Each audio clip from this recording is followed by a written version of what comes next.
Hello दोस्तों, wisdom के इस क्लब में आप सभी का स्वागत है। Welcome to the Wisdom club.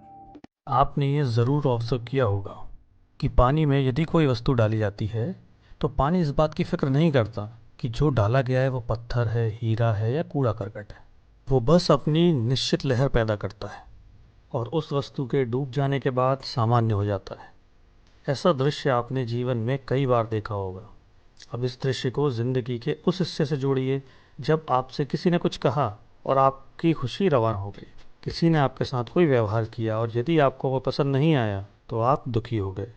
इंसान अपनी खुशी भी कितनी आसानी से दूसरों को संचालित करने देता है। ज़रा सा किसी ने कुछ कहा, पसंद नहीं आया और आप दुखी हो गए। पानी का दृश्य इसलिए याद करिए कि जैसे वह इस बात की चिंता पाले बिना कि मुझ में क्या डाला जा रहा है, एक लहर पैदा होने के बाद शांत हो जाता है। परंतु हमारे मन में उठी लहर शांत नहीं हो पाती और कोई और ही विकराल सा आकार ले लेती है। और जब मन में शांति रहती है तो अच्छी बात भी हमें बुरी ही लगती है और वो भी इन लहरों को नकारात्मक रूप से बढ़ाने का काम ही करती है। मन शांति की लहरें फैलाता ही है। मन का काम ही है भावनाओं की लहरें उठाना। परंतु यहाँ हमें जल से, पानी से वो सीख लेनी है और मन को निर्मल पानी की तरह बनाना है कि किसी ने कुछ भी फेंका, एक लहर उठी और फिर सामान्य हो गई। और यही है स्थायी खुशी पाने का विजडम और उसके पीछे का लॉजिक।